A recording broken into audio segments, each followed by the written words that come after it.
بسم اللہ الرحمن الرحیم۔ السلام علیکم، میں ہوں عبدالرزاق، آپ دیکھ رہے ہیں انفارمیشن ہب۔ اصحاب فیل کون تھے اور ان کے ساتھ کیا واقعہ پیش آیا؟ آج کی ویڈیو میں ہم یہ پورا قصہ آپ کو بیان کریں گے۔ عربی زبان میں فیل ہاتھی کو کہتے ہیں۔ اصحاب فیل یعنی ہاتھیوں والے۔ قرآن شریف کے 30ویں پارے میں سورۃ الفیل یعنی کہ الم تر کیف فعل ربک باصحاب الفیل میں ان لوگوں کے قصے کے طرف اشارہ کیا گیا ہے۔ یمن کا بادشاہ ربی بن نذر تھا۔ ایک رات اس نے ایسا خواب دیکھا کہ وہ سخت پریشان ہو گیا۔ صبح ہوتے نجومیوں کو بلایا اور ان سے کہا میرا خواب کی تعبیر بتاؤ، مگر پہلے مجھے یہ بتاؤ کہ میں نے کیا خواب دیکھا ہے۔ نجومی نے کہا آپ نے روشن چنگاریاں دیکھیں جو تاریک زمین سے نکلی اور تہامہ کی سرزمین پر جا گری، جہاں ہر چرند پرند کھا گیا۔ بادشاہ نے کہا ٹھیک ہے، مگر اب اس کی تعبیر بتاؤ۔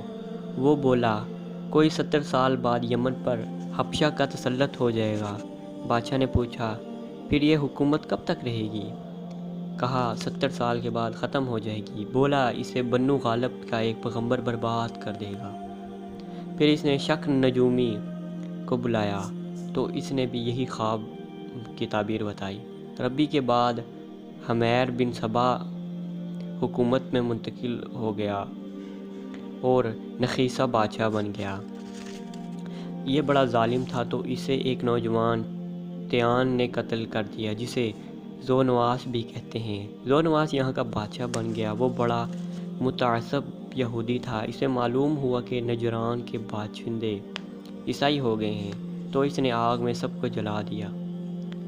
ایک نجرانی جس کا نام درسن دوشیان تھا کسی طرح بچ کر نکل گیا اور شاہ حبشہ اور کسر روم سے جو عیسائی تھے اہل نجران کی طرف سے فریاد کرنے کے لیے چلا گیا۔ لہذا بادشاہ روم نے مدد سے شاہ حبشہ کے یمن پر حملہ کر دیا اور ذو نواس اور اس کی شہروں کو برباد کر دیا۔ اس طرح ربی بن نذر کا ایک خواب سچا ثابت ہوا۔ حبشہ کا سپہ سالار ارباط یمن پر حکومت کرتا رہا۔ اس کی لشکر کے ایک دوسرے سپہ سالار ابرہہ سے مخالفت ہو گئی تو ابرہہ نے اسے قتل کر دیا اور ابرہہ یمن کا بادشاہ بن گیا۔ حج کا زمانہ آیا تو لوگ یمن سے حج کے لیے خانہ کعبہ جانے لگے۔ اسے یہ بات ناگوارہ گزری، لہذا اس نے اہل یمن کے لیے ایک بڑا خوبصورت گرجا کلیس نامی حج کے لیے تیار کرایا اور لوگوں کو مکہ جانے سے روک دیا۔ اہل مکہ کو اس بات سے ناگواری ہوئی تو بنو کنانہ کا ایک شخص یمن پہنچا اور رات کو اس گرجے میں پاخانہ کر پھر چھپ کر وہاں سے مکہ چلا آیا۔ بادشاہ نے اس بات کو بارے میں جب پتہ چلا تو اس کو بہت زیادہ ناگوارہ گزری، تو اس نے قسم کھائی کہ خانہ کعبہ کو مسمار کر دوں گا۔ لہذا اس نے ہاتھیوں کا ایک لشکر تیار کیا اور مکہ شریف کا ارادہ کیا۔ اہل مکہ اتنے بڑے لشکر کی تاب نہ لا سکے تو وہ پہاڑوں میں جا چھپے۔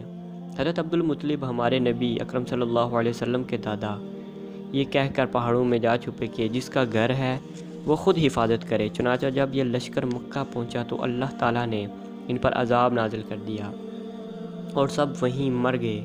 ابابیل اڑتی دکھائی دیں، ہر ایک کی چونچ میں ایک پتھر تھا وہ جس ہاتھی پر گراتی ہاتھی مر جاتا۔ حضرت عبدالمطلب کا یہ فرمانا صحیح ثابت ہوا کہ جس کا گھر وہ خود ہی حفاظت کرے۔ اگر آج کی ویڈیو آپ کو پسند آئی ہو تو ویڈیو کو لائک اور ہمارے چینل کو سبسکرائب کر دیں، کیونکہ ہم ہر روز ایسے ہی آپ کے لیے انفارمیٹیو، اسلامک اور ہسٹریکل ویڈیوز لاتے رہتے ہیں۔ ویڈیو دیکھنے کا شکریہ۔ اب آپ سے میں ایک نئی اور انٹرسٹنگ ویڈیو میں ملوں گا۔ تب تک اپنا اور اپنے پیاروں کا خیال رکھیے۔ اللہ حافظ۔